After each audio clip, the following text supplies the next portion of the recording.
ওং নমঃ ভগবতে বাসুদেবায়।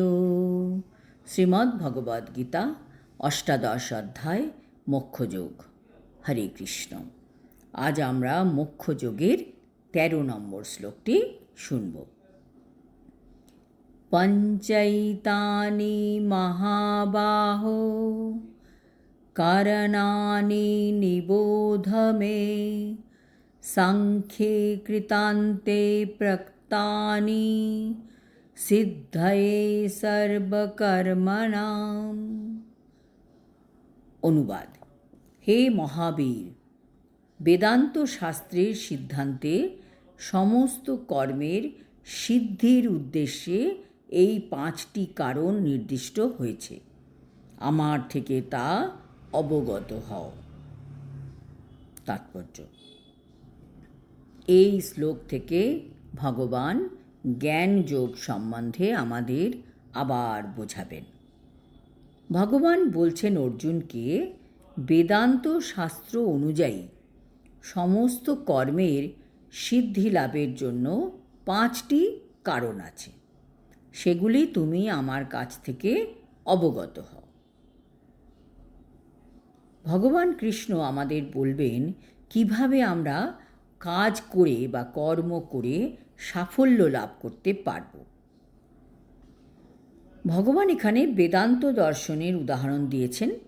বেদ অন্ত বেদান্ত, সমগ্র বেদের যত সূত্র আছে তাই নিয়ে বেদান্ত দর্শন। কাজেই বেদান্ত হচ্ছে আলটিমেট। সব আচার্যগণ বেদান্ত শাস্ত্রকেই স্বীকার করেছেন। প্রশ্ন হতে পারে যে প্রত্যেক ক্রিয়ারই যখন একটি প্রতিক্রিয়া রয়েছে, তাহলে এটি কিভাবে সম্ভব যে কৃষ্ণ ভাবনাময় মানুষকে তার কর্মের ফলস্বরূপ সুখ বা দুঃখ কোনোটিই ভোগ করতে হয় না? ভগবান বেদান্ত দর্শনের দৃষ্টান্ত দিয়ে এখানে বিশ্লেষণ করছেন কি করে তা সম্ভব।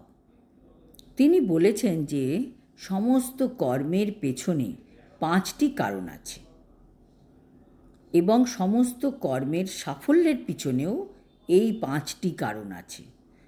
এই কারণ আছে বলে বিবেচনা করতে হবে। সাংখ্য কথাটির অর্থ জ্ঞানের বৃন্ত এবং বেদান্তকে সমস্ত আচার্যেরা জ্ঞানের চরম বৃন্ত বলে গ্রহণ করেছেন।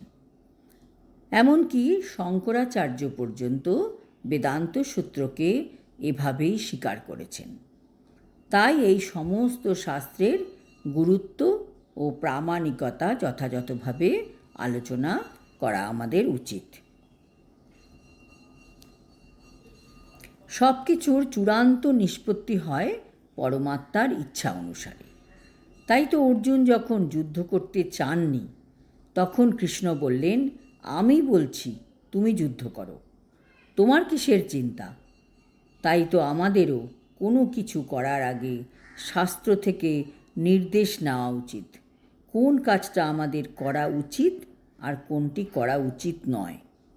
যারা শুদ্ধ ভক্ত তারা স্বয়ং ভগবানের নির্দেশ উপলব্ধি করতে পারেন।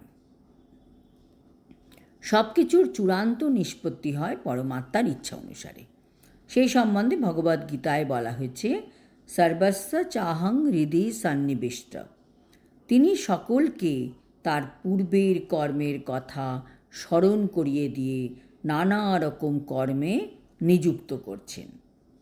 অন্তর্যামী রূপে তিনি যে নির্দেশ দেন সেই অনুসারে কৃষ্ণ ভাবনাময় কর্ম সম্পাদন করলে তা এই জন্মে বা পরজন্মে কোনো কর্মফল উৎপাদন করে না। ভগবদ্গীতা হচ্ছে আমাদের জীবনের পথপ্রদর্শক। যদি আমরা ভগবদ্গীতা ভালোভাবে অধ্যয়ন করে আমাদের জীবনের প্রতিটি পদক্ষেপ চলতে পারি, তবে আমাদের কর্মফলের মুক্তি অবশ্যম্ভাবী। আজ এই পর্যন্ত। পরের শ্লোক থেকে আমরা সিদ্ধি লাভের 5টি কারণ সম্বন্ধে বিস্তারিতভাবে জানতে পারব। হরি ওম তৎসৎ। হরে কৃষ্ণ।